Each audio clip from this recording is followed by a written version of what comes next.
الحمد لله رب العالمين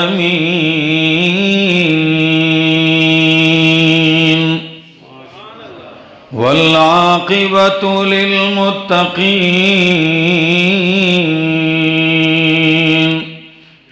والصلاة والسلام على أشرف الأنبياء وإمام المرسلين وعلى آله وأصحابه أجمعين. أما بعد فأعوذ بالله من الشيطان الرجيم. بسم الله الرحمن الرحيم.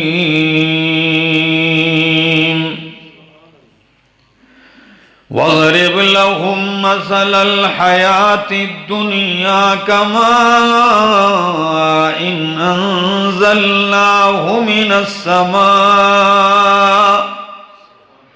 فاختلط به نبات الأرض فأصبح هشيما تذروه الرياح وكان الله على كل شيء مقتدرا. المال والبنون زينة الحياة الدنيا والباقيات الصالحات خير عند ربك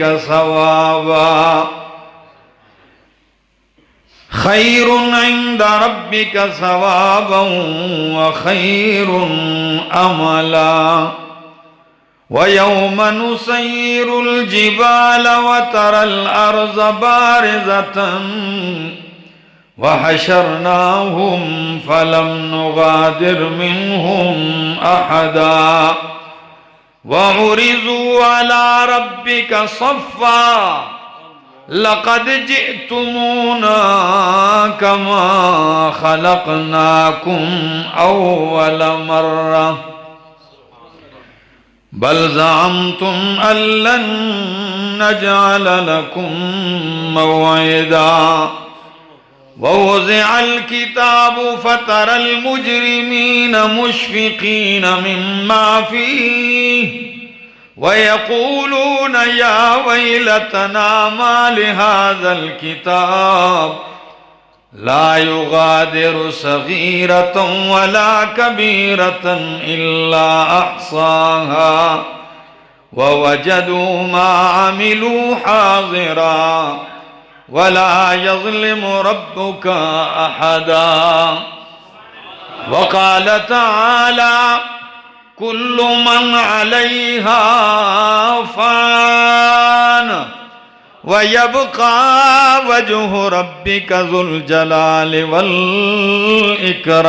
والإكرام. وقال النبي صلى الله تعالى عليه وسلم الكيس من دان نفسه وعمل لما بعد الموت. وقال النبي صلى الله تعالى عليه وسلم اكثروا ذکر هازم اللذات الموت. سبحان ربك رب العزة عما يصفون وسلام على المرسلين والحمد لله رب العالمين.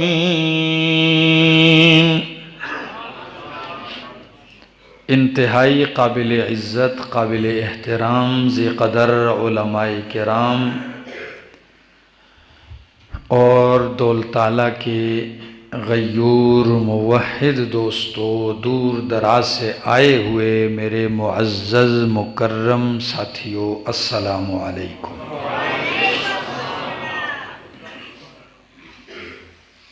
آج کے اس اجتماع میں اکٹھے ہیں فکر آخرت کے عنوان سے۔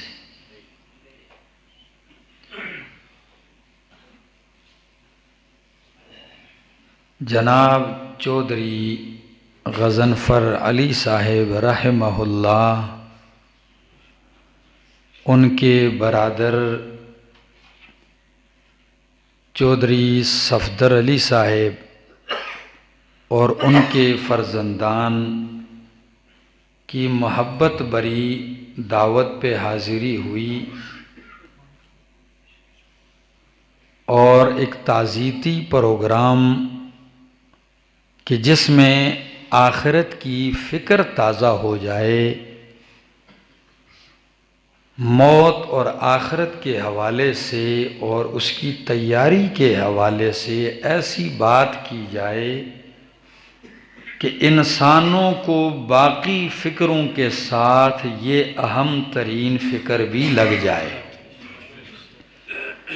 حقیقت یہی ہے دوستو کہ اس دنیا میں کوئی بندہ بے فکر نہیں ہے، بے غم نہیں ہے۔ دری دنیا کسے بے غم نہ باشد، اگر باشد بنی آدم نہ باشد۔ اس دنیا میں کوئی بے غم نہیں، اگر بے غم ہے تو پھر وہ انسان کو جس شخص کو بھی دیکھ لو، چاہے وہ بادشاہ ہے، اس سے جا کے پوچھو اس کو کتنی فکر لاحق ہے، کتنے غم اس کو لاحق ہیں۔ ہاں، یہ لوگ تھوڑے ہیں کہ جن کو آخرت کی فکر لاحق ہو، دکان کی فکر لگی ہے، کاروبار کی فکر لگی ہے، اولاد کی فکر لگی ہے، بیوی بچوں کی فکر لگی ہے، عہدے اور منصب کی فکر لگی ہے، لیکن اگر فکر نہیں ہے تو اس بات کی فکر نہیں ہے کہ رب کے حضور کھڑے ہو کے حساب کیسے دینا ہے، اس کی فکر نہیں۔ اور قرآن مقدس 3 مرکزی مضمون بیان کرتا ہے۔ کتنے؟ توحید، رسالت، قیامت۔ کتنے مضمون؟ 3 مرکزی مضمون ہے۔ پہلے مضمون کا نام ہے توحید۔ قرآن جب توحید کے مسئلے کو لے کے چلتا ہے، قربان جاؤں اللہ اکبر، کوئی گوشہ تشنا نہیں چھوڑتا، ہر گوشے سے پردے اٹھا کے بندے کو توحید سمجھاتا ہے قرآن۔ اور دوسرا مضمون ہے اثبات الرسالت۔ قرآن مقدس نبی پاک صلی اللہ علیہ وسلم کی رسالت کو ثابت کرتا ہے، اس پہ دلائل، اس پہ اعتراضات کرنے والوں کے اعتراضات کا جواب، شبہات کرنے والوں کے شبہات کا جواب دیا جاتا ہے۔ اور تیسرا اہم ترین مضمون قرآن بیان کرتا ہے قیامت، آخرت کہہ لو۔ اور یہ مضمون ایسا ہے کہ پہلے ہی پارے سے سورہ فاتحہ ہی سے شروع کیا جاتا ہے، توحید بھی، رسالت بھی اور آخرت بھی۔ آپ پڑھتے ہیں الحمدللہ رب العالمین،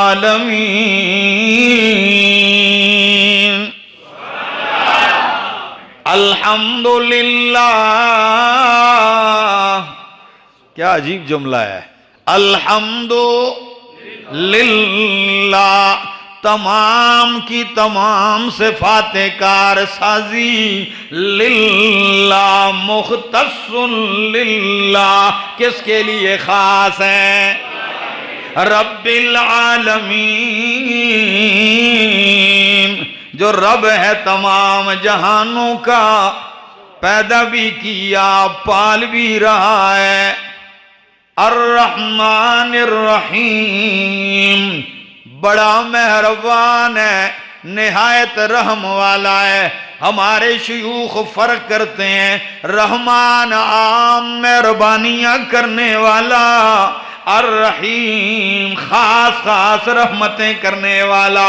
دنیا میں دیکھو تو اس کی رحمت اتنی بے پایا ہے، عام رحمت کہ مومن پہ بھی برستی ہے، باران رحمت جب برستی ہے تو کافر کی کھیتی پہ بھی برستی ہے۔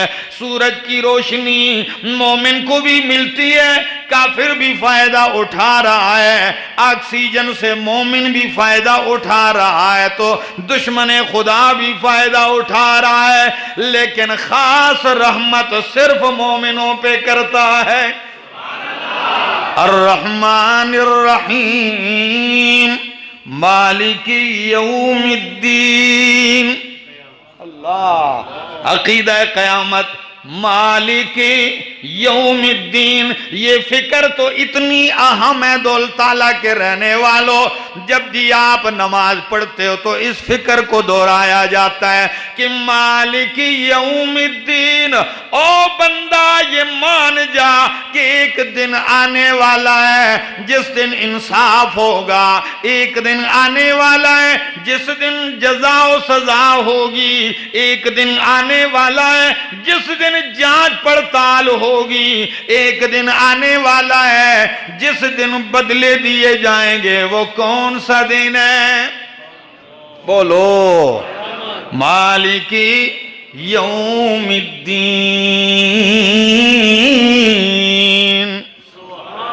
مالک یوم الدین، اللہ مالک قیامت کے دن کا۔ علامہ ابن قیم رحمہ اللہ عجیب بات لکھتے ہیں، کہتے ہیں مالک یوم الدین کہ اللہ قیامت کے دن کا مالک ہے، حالانکہ دنیا کے ہر دن کا مالک کون ہے؟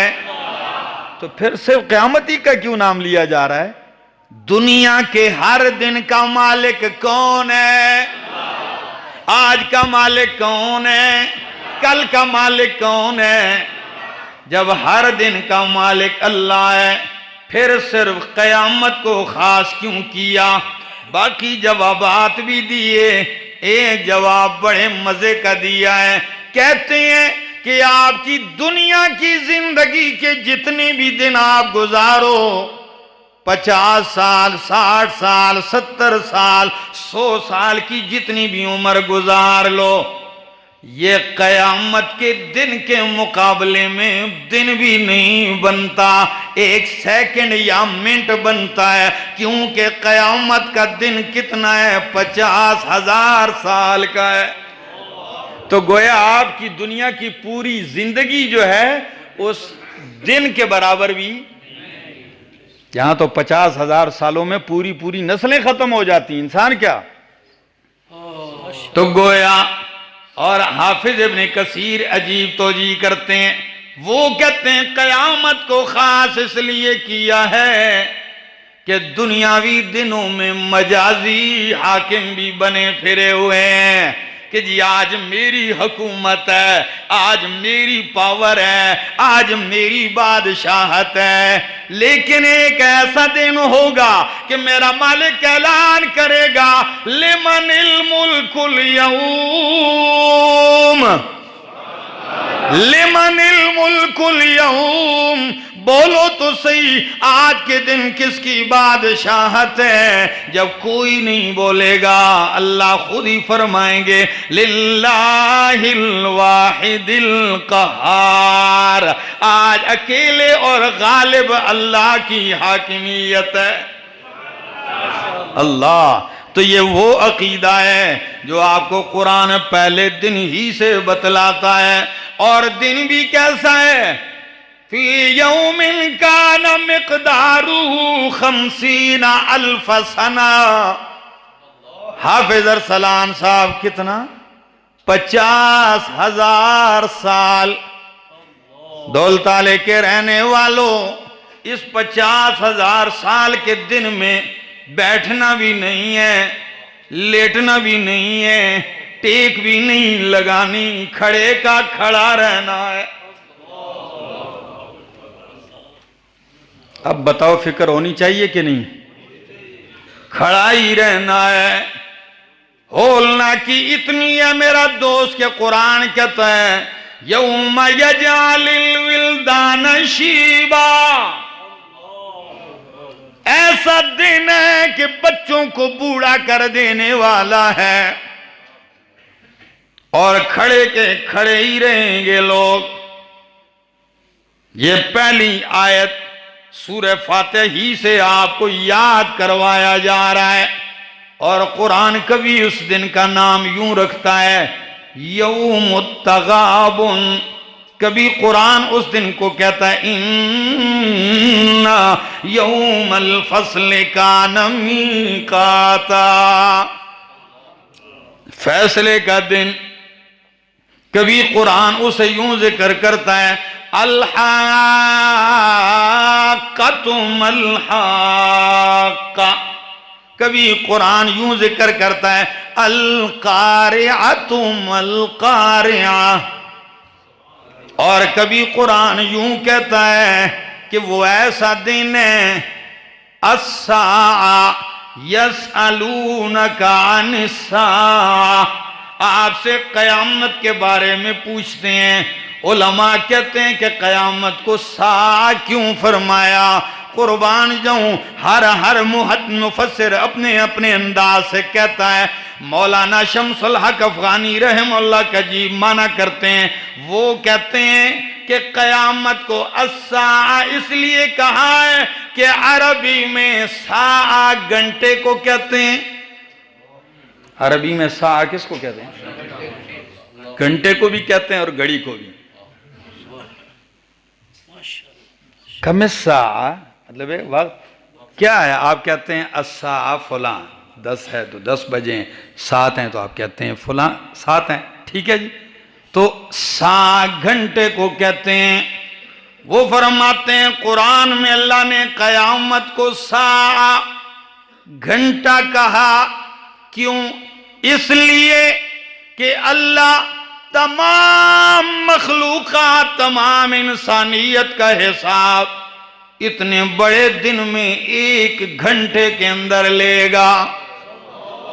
اور اسی کو قرآن کہتا ہے ان اللہ سریع الحساب، ان اللہ سریع الحساب،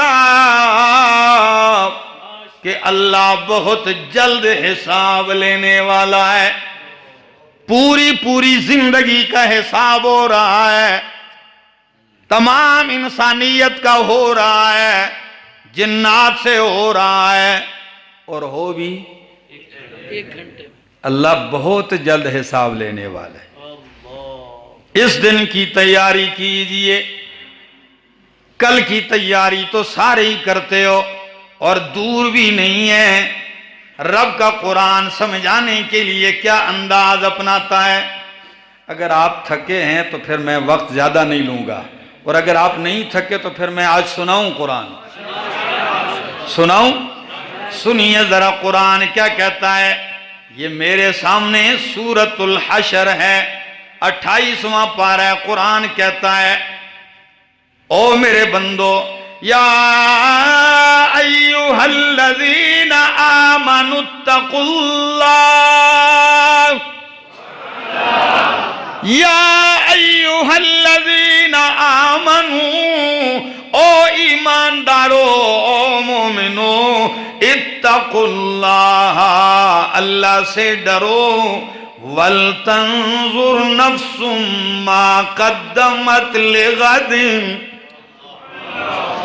وَلْتَنْظُرْ نَفْسٌ مَا قَدَّمَتْ لِغَدٍ، چاہیے کہ ہر نفس دیکھ لے.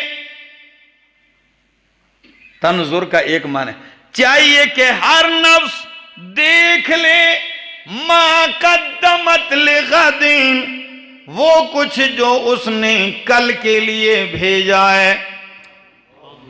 وَلْتَنْظُرْ با محاورہ معنی کرنے لگاؤں. ہر نفس کو چاہیے کہ وہ جانچ پڑتال کر لے ما قدمت لغد، کہ اس نے کل کے لیے کیا بھیجا ہے. کسی مفسر نے قربان جاؤں عجیب توجیہ کی ہے. کیا وجہ ہے اللہ نے قیامت کو کل کہا ہے؟ حالانکہ کتنے سال گزر گئے ہیں اس آیت کو اترے ہوئے، 14 صدیاں گزر گئی ہیں، اور قیامت کو کیا کہا؟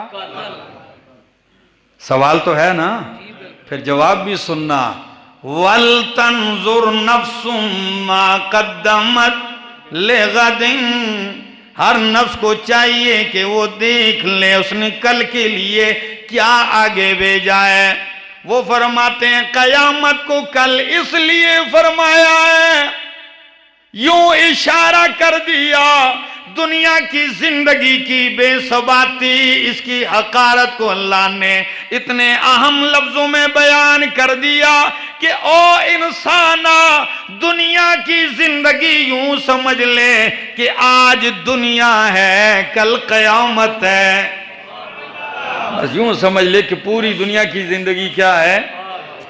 آج ہی ہے، بس جو کچھ ہے تو وہ آج ہی ہے، کل قیامت ہے۔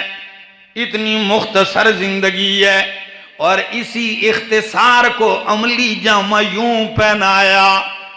پیدا ہوا بچہ، کان میں اذان دی گئی۔ سبحان اللہ۔ مفتی صاحب، بچہ پیدا ہوا، کان میں اذان دی گئی، پتہ چلے کہ مسلمان کے گھروں اللہ اکبر اللہ اکبر۔ ٹھیک ہے جی، زندگی گزری، ایک کان میں اذان اور دوسرے کان میں اقامت کہی گئی۔ پھر جب زندگی گزر گئی، بندہ مر گیا، نماز جنازہ کے لیے اذان اقامت نہیں ہوتی۔ اذان بھی ہو چکی، اقامت بھی ہو چکی، نماز باقی ہے۔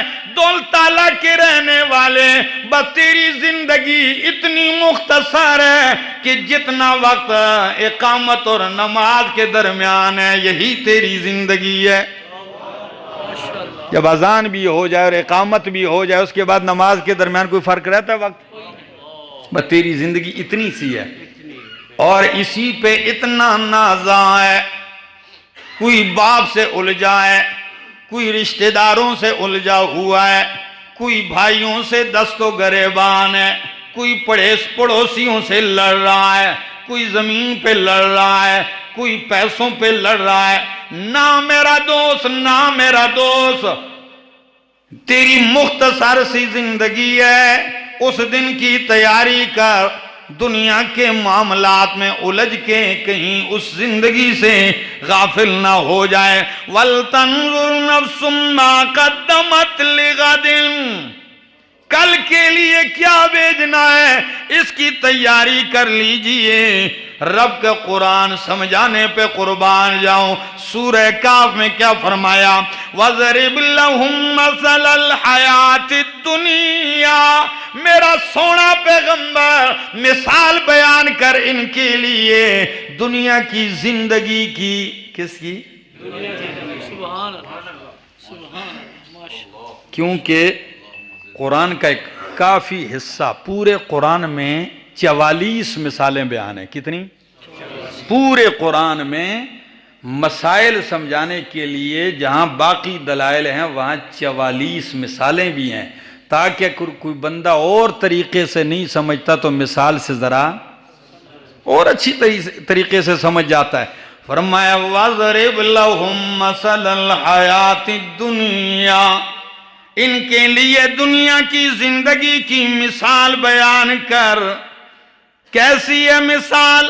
کَمَاءٍ أَنزَلْنَاهُ مِنَ السَّمَاءِ، اس کی مثال ایسے ہے جس طرح ہم نے آسمان سے پانی برسایا۔ کیا ہوا جب پانی برسا؟ فَاخْتَلَطَ بِهِ نَبَاتُ الْأَرْضِ، اس کے ذریعے زمین کے پودے اتنے گنجان پیدا ہو گئے، آپس میں خلط ملط ہو گئے۔ پھر کیا ہوا؟ پھر فَأَصْبَحَ حَشِيمًا، پھر ایک وہ وقت آیا، وہی سبز لے لہانے والی کھیتیاں باغ زرد پڑ گئے، چور چور ہو گئے۔ قرآن کہتا ہے فَأَصْبَحَ حَشِيمًا تَذْرُوهُ الرِّيَاحُ، ہوا وہ تنکے لے کے اڑتی پھرتی ہے، کبھی ہواؤں کے جھونکوں سے یوں اڑ گئے، کبھی یوں اڑ گئے۔ فرمایا وَكَانَ اللَّهُ عَلَى كُلِّ شَيْءٍ مُقْتَدِرًا، اللہ ہر چیز پہ مکمل اقتدار اور قوت اور طاقت رکھنے والا ہے. یعنی جس طرح پانی برسا ہے، فصلیں اگی ہیں، باریک سی کونپل نکلی، پھر سرسبز ہو گئی، پھر درخت تنے پہ آ گیا. آپ نے کھیتیاں دیکھی ہوں گی، جب سرسبز ہوتی ہیں دیکھنے میں مزہ آتا ہے کہ نہیں؟ اور جب بارش موقع بر موقع ہو تو کسان اتنا خوش ہوتا ہے نا، اثر کو یا صبح صبح جا کے کھیت کے ایک کونے سے کھڑے ہو کے نا دوسرے کونے تک نظر دوڑاتا ہے. اور خاص کر جب اس کے اوپر باد صبا چلتی ہو، کھیتی کا اپنا ہی مزہ. لیکن چند ہی دنوں بعد، مہینوں کے بعد وہ سبزہ بھی ختم، زرد ہو جاتی ہے. جب زرد ہوتی ہے کھیتی تو کسان کیا کرتا ہے؟ پانی نہیں دیتا. کیا؟ پانی نہیں دیتا. بلکہ پانی تو کیا، ایک دن کسی مسجد میں ایک شخص نے کہا جی بارش بردی پہ، نہ کہ جی بارش نہیں، کیوں برد ہے؟ یعنی ضرورت تھی نا. تو کہتا ہے کسان بڑا خوش تھا، موقع تھا، کہتا ہے یہ گھی برس رہا ہے. لیکن جب کھیتی پک گئی، کسی آکھے بارش بردی ہے، کہ نہیں بارش نہیں، بٹے بردے. اب یہ نقصان ہو رہا ہے. جب کھیتی پک گئی، اب کسان پانی کی تیاری نہیں، بلکہ اب دراٹیاں چھریاں تیز ہونے لگ گئیں. تھریشر والے کا بندوبست ہو گیا، کٹائی والوں کو اکٹھا کیا جا رہا ہے کہ کٹائی ہوگی. او انسان تو بھی ایک فصل ہے. چڑھا جوانی، سیاوال، چمکتا ہوا چہرہ، گھنٹوں لگائے بال بناتا ہے. کبھی مانگ اس طرف نکال رہا ہے، کبھی مانگ اس طرف نکال رہا ہے، کبھی بالوں کی سین بناتا ہے. پھر گھنٹوں کھڑے ہو کے دیکھتا ہے میرے رخسار کیسے ہیں، میرے ہونٹ کیسے ہیں، میری پلکیں کیسی ہیں. تیرا چمکدار چہرہ، جوانی کی وہ حشاشت، وہ بشاشت، وہ تازگی ہے. لیکن کچھ عرصے کے بعد جب فصل پکنے لگتی ہے، ادھر سے سفیدی آ گئی، ادھر سے آ گئی، بال سفید ہو گئے، وہ چہرے کی رونق بھی جاتی رہی. بلکہ چہرہ کو یوں دیکھو تو جیسے لگتا ہے مکڑی نے جالا تن دیا ہے. چہرے پہ جھریاں ہی جھریاں پڑ گئیں. ایک وقت تھا وہ گلاب جیسا چہرہ، ابھی جلس گیا ہے، ابھی پگھل گیا. وہ نوجوان جو گھنٹوں شیشے سے نہیں ہٹتا، ابھی وہ شیشہ دیکھتا بھی. بابا جی سے کہو بابا جی شیشے آگے کھلو دیکھو، چھوڑ دفع کر. دیکھتا بھی نہیں بابا. ایسا ہی ہے. کیوں؟ ہاتھ وہ کمزور ہو گئے ہیں. میرے دادا ابو اللہ زندگی کرے، صحت مند ہیں. تو میرے دادا ابو جی بیٹھے ہوئے تھے، ایک دن آ کے مجھے کہنے لگے ادھر ہاتھ کرو بیٹا. میں نے ہاتھ کیا. کہتے دیکھو یہ آپ کا چمڑا، میرا چمڑا تو اب ایسا ہے جیسے دودھ کے اوپر ملائی آ گئی ہو. کمزور ہو گئے تھے. کہتے جیسے چائے کے اوپر ملائی آ جاتی، باریک سا. کہتے ہیں ایک وقت یہ بھی تھا آپ کی عمر میں، جب میں تھا تو چمڑا ایسے پکڑا بھی نہیں جاتا تھا. رونق ختم، وہ ٹائٹ نہیں، اب بالکل ڈھیلا ہو گیا. اب چہرے کا وہ گوشت، وہ رخسار کی سرخی اور لالی گئی، وہ دانتوں کی چمک، وہ موتیوں جیسے دانت، سب کچھ گیا. اب کیا تیاری ہے؟ آنکھوں کی بینائی کم، کانوں کی شنوائی کم، اور بولنے گفتگو کا بھی وہ مزہ نہیں رہا. غیر تو کیا سنے، اپنی اولاد بھی کہتی ہے بابا بس نہیں کرتا، دماغ خراب کرتا ہے. کہتے ہیں بابا ہر وقت لگا رہتا ہے. اب سننے والا بھی کوئی نہیں. جس طرح فصل پک جائے کسان کٹائی کی تیاری کرتا ہے. اب او انسان تیری فصل بھی تیار ہو گئی، ملک الموت تیرے لیے بھی تیاری کر رہا ہے. اس کی فکر کر، کہاں لگا ہوا ہے. آپ کو کیا خیال ہے کہ کیا ہم ہمیشہ ہی ادھر رہیں گے؟ نہ میرا دوست، یہاں ہمیشہ نہیں رہنا، بلکہ میں تو کہتا ہوں فصل تو پھر چلو امید ہوتی ہے پکے گی تو کٹائی ہوگی، یا تو کبھی کبھی ایسا بھی ہوتا ہے بوڑھا باپ چارپائی پہ ہوتا ہے، جوان بیٹا چل بستا ہے، بیمار چارپائیوں پہ عرصے گزار دیتے ہیں، صحت مند چل پڑتے ہیں۔ یہ ایسا قانون ہے۔ سن میرا دوست، قرآن تبھی تو کہتا ہے کل من علیہا فان، اس دھرتی پہ جتنی بھی آئے ہیں سب نے فنا ہونا ہے، اور اگر فنا سے پاک ہے تو وہ کون ہے؟ وَيَبْقَى وَجْهُ رَبِّكَ ذُو الْجَلَالِ وَالْإِكْرَامِ۔ اور کبھی قرآن کہتا ہے كُلُّ نَفْسٍ ذَائِقَةُ الْمَوْتِ، ہر نفس نے موت کا ذائقہ چکھنا ہے۔ تو نے بڑی بڑی مٹھائیاں چکھی ہیں، تو نے بڑے بڑے ذائقے چکھے ہیں، ایک ذائقہ باقی ہے، وہ کون سا ہے؟ موت کا ذائقہ۔ جو مرضی ہے چکھ لے، یہ ذائقہ تو نے چکھنا ہے، کبھی اس کی بھی فکر ہے کہ نہیں؟ اس کا ذائقہ تو ایسا ذائقہ ہے میرا دوست، مرنے والا مر گیا، غسل بھی دیا گیا، کفن بھی دیا گیا، دفن بھی ہو گیا، سوگ بھی ختم ہو گیا، قبر کے نشان بھی مٹ گئے، قیامت کا دن آئے گا جب یہ قبر سے اٹھے گا، موت کی کڑواہٹ اس وقت بھی منہ میں محسوس کرے گا۔ کل نفس ذائقۃ الموت۔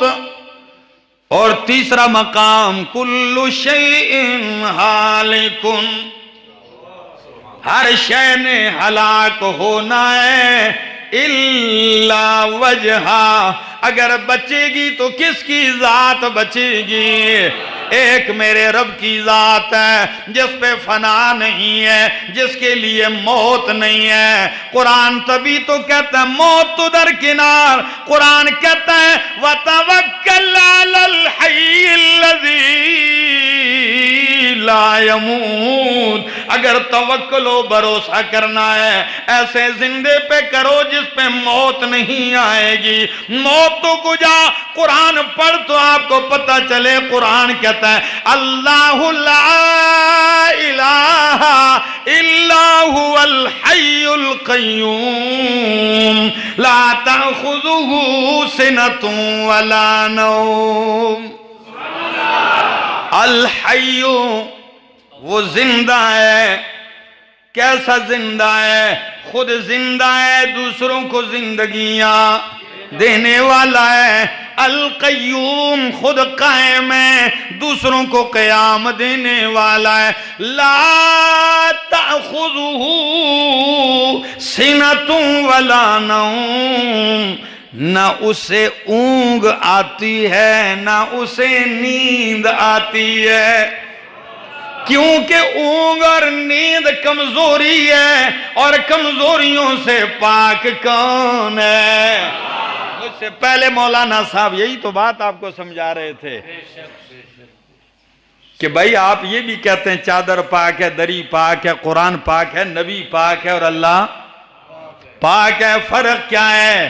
تو ایک تو یہ بھی ہے کہ اللہ شریکوں سے، کمزوریوں سے، لا تأخذہ سنۃ ولا نوم۔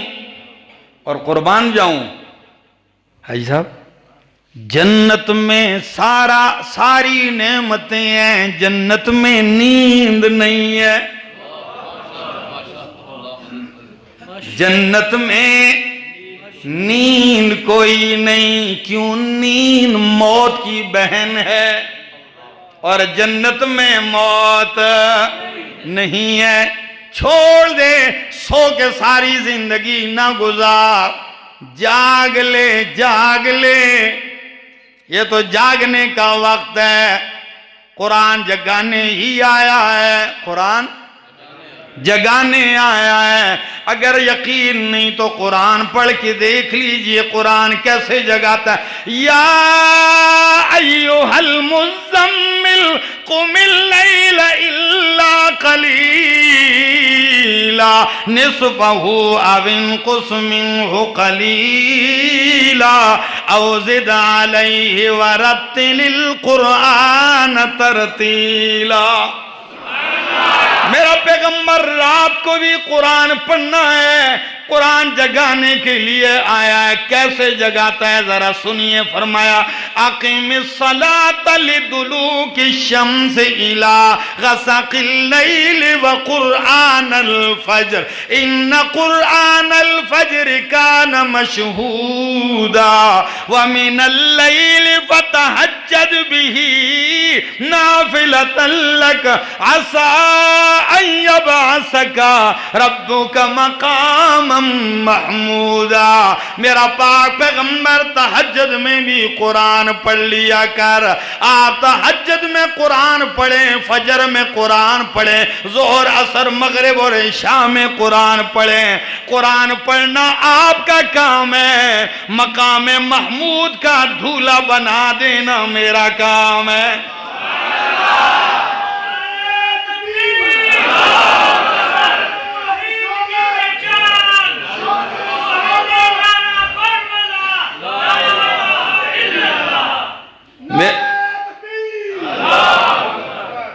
قرآن جگاتا ہے. اور اقبال نے تو کیا ہی خوب کہا تھا کہ ہر درد مند دل کو رونا میرا رلا دے. ہر درد مند دل کو رونا میرا رلا دے. بے ہوش جو پڑے ہیں شاید انہیں جگا دے. جاگ لے میرا دوست, جاگنے کا وقت ہے. کیوں اپنا وقت ضائع کرتا ہے؟ کل کے لیے تیاری کر لے. قرآن کی مثال سننے کے بعد اب ذرا اپنے محبوب پیغمبر کی زبان سے مثال سن لیجئے.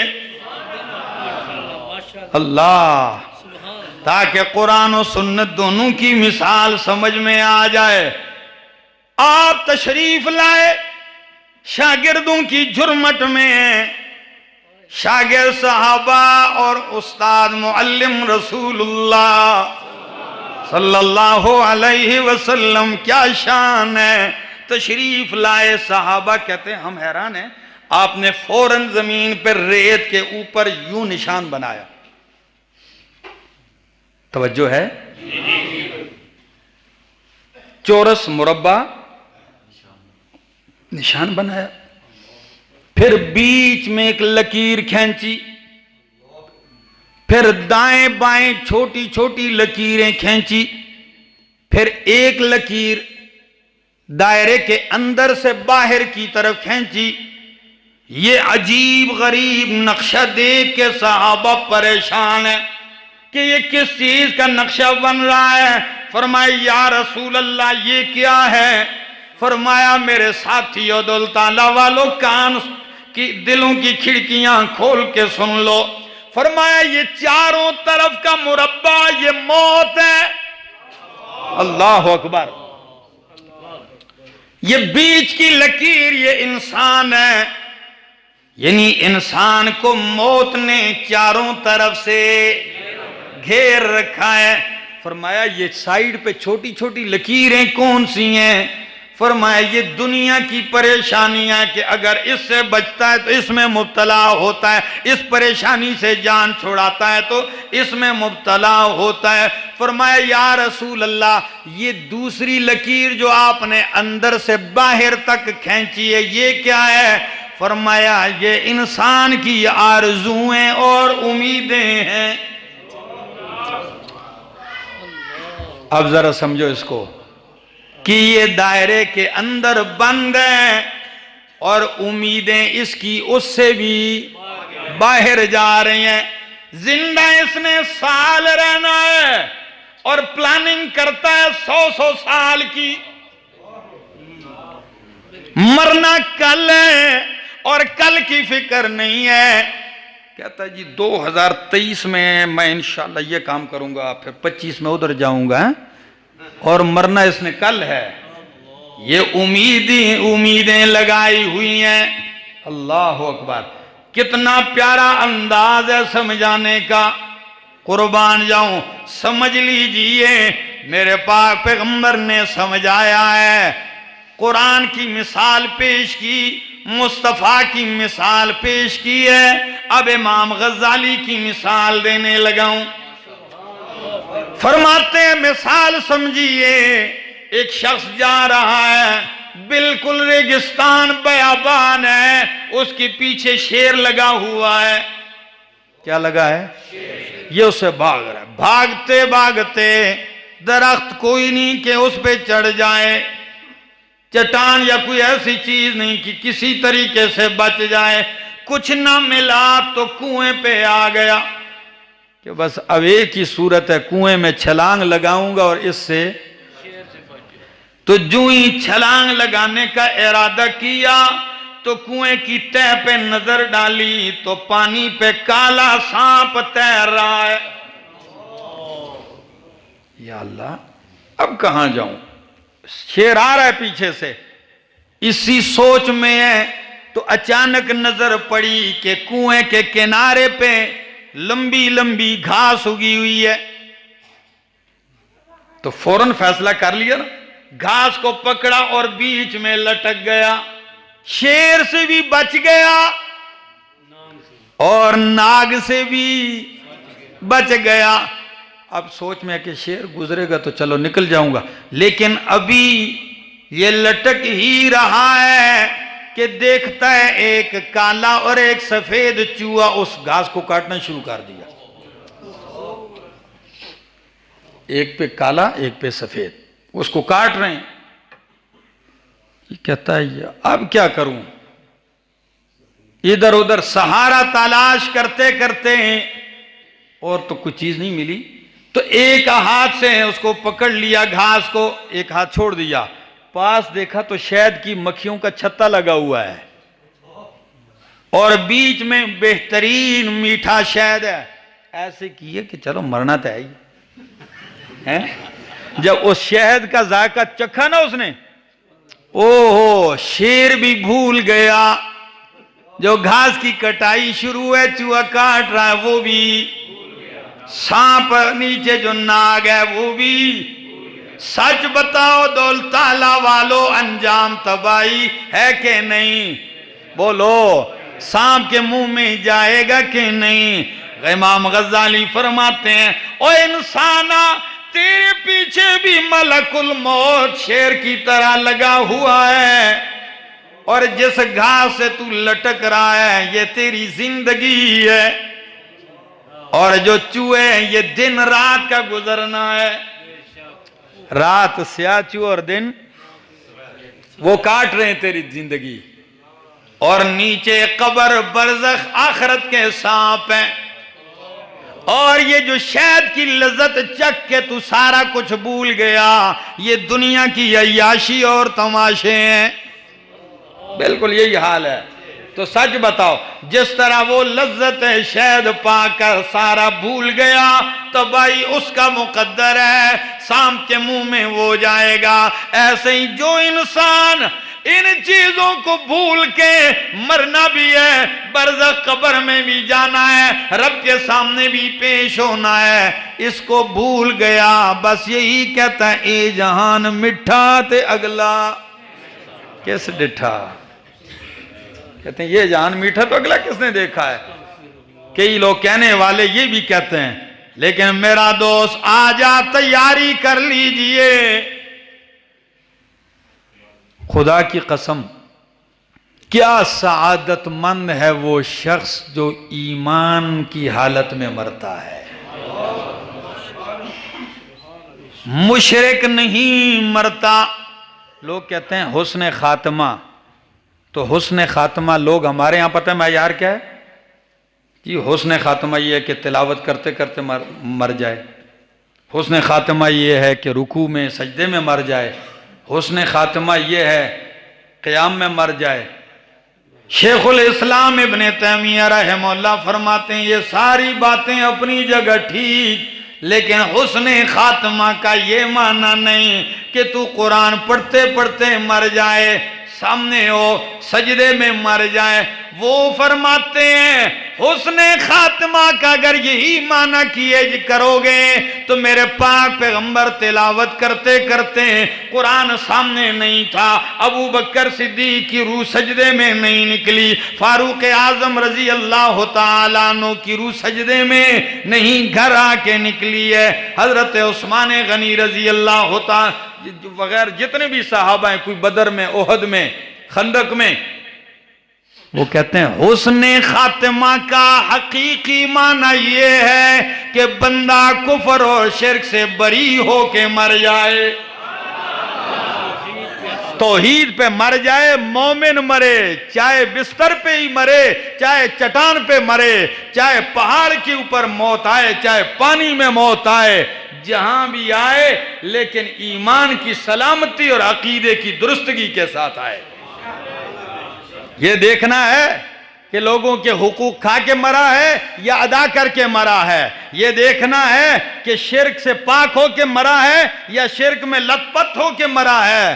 میرے دوستو دعا یہ کرو کہ اللہ حسن خاتمہ یہ نصیب فرمائے کہ دنیا سے جائیں تو ایمان کی سلامتی کے ساتھ جائیں۔ ہاں ایمان سلامت ہو، قرآن سامنے ہو، نور علی نور ہے، ایمان سلامت ہو، توحید پہ ہو، سجدے میں روح نکلے، یہ اپنا مقام ہے، شان ہے، یہ بھی بہت بہتر ہے۔ لیکن اگر کوئی بندہ گھر میں وفات پاتا ہے تو کیا ہم یہ سمجھیں گے حسن خاتمہ نہیں؟ نہ میرے دوست، حسن خاتمہ، ایک بندہ ایکسیڈنٹ میں فوت ہوا ہے تو کیا ہم یہ کہیں گے حسن خاتمہ نہیں ہے؟ بھائی اگر توحید پہ مرا ہے تو حسن یہ خاتمہ ہے، اور رب کی مہربانی اتنی ہے توحیدیوں کے ساتھ میرے دوستو، پتہ ہے سنا دوں؟ نبی علیہ السلام نے فرمایا رب کی اتنی رحمت ہے، اسی پہ ہمیں ناز ہے، خدا کی قسم، بس رب کی اتنی رحمت ہے، اللہ نے رحمت کو 100 درجوں میں تقسیم کیا، کتنے حصوں میں؟ دولت تعالیٰ کے رہنے والوں، رب نے اپنی رحمت کو کتنے حصوں میں تقسیم کیا؟ 100 حصوں میں تقسیم کیا، ایک حصہ رحمت پوری دنیا میں تقسیم کر دی۔ اور نبی علیہ السلام نے کیا فرمایا؟ دنیا میں جتنی محبتیں، جتنے پیار، جتنی شفقتیں، استاد کی شاگرد سے محبت، یہ اسی رحمت کا حصہ ہے، ماں کی اولاد سے محبت یہ اسی رحمت میں سے ہے، یہاں تک کہ گھوڑا جو اپنے بچے سے پاؤں اٹھا لیتا ہے کہیں کچلا نہ جائے، یہ اسی ایک رحمت کا حصہ ہے، جس کا یہ حال ہے 99 حصے رحمت اللہ نے اپنے پاس رکھی ہے، وہ قیامت کے دن کھولے گا۔ ایک درجہ رحمت کا یہ عالم ہے جب 9 دفتر اور کھولے گا میرا رب، لیکن ملے گی کس کو؟ ایمان والوں کو، توحید پہ مرنے والوں کو۔ مشرک اس خوش فہمی میں نہ رہے، مشرک کے لیے تو پہلی اعلان کر دیا کیا؟ ان اللہ لا یغفر ان یشرک بہ وَيَغْفِرُ مَا دُونَ ذَلِكَ لِمَن يَشَاءُ، شرک کو معاف نہیں کرتا، اس کے علاوہ جسے چاہے گا معاف کر دے گا، نہیں معاف کرتا، نہیں معاف کرتا، نہیں معاف کرتا، یہاں تک کہ فرمایا ان تستغفر لہم 70 مرہ، او میرا سونا پیغمبر تیرے ہاتھ جب اٹھتے ہیں میں خالی واپس نہیں پلٹاتا، لیکن اگر تیرے یہ رحمت والے ہاتھ 70 دفعہ بھی مشرک کے لیے اٹھیں گے خالی تو واپس کر دوں گا، مشرک کو پھر بھی معاف نہیں کروں گا۔ تو ہم جو اس ملک میں محنت کر رہے ہیں وہ اسی چیز کی کر رہے ہیں۔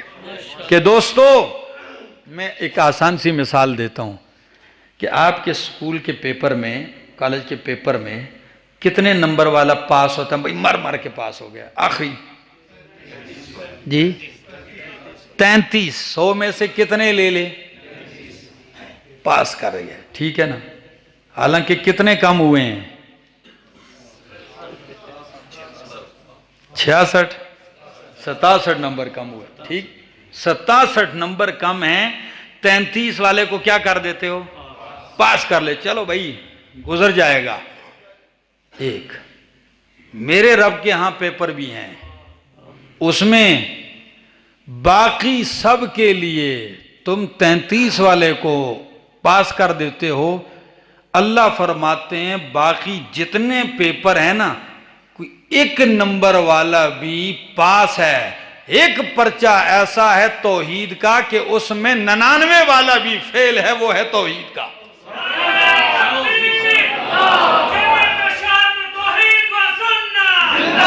پتہ نہیں میں سمجھا سکا ہوں کہ نہیں سمجھا سکا۔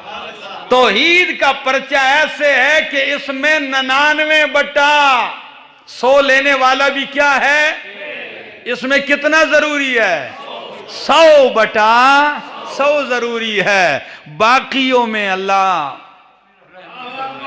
10 والا بھی پاس ہے، 20 نمبر والا بھی پاس ہے۔ ہم پھر اس پرچے کی محنت کیوں نہ کریں کہ جس میں اگر 1 نمبر کی کمی بھی ہو تو کھڈے میں جائے گا۔ تو آؤ اس کو سمجھو، اس عقیدہ توحید کی اہمیت کو، زندگی باقی ملاقات باقی۔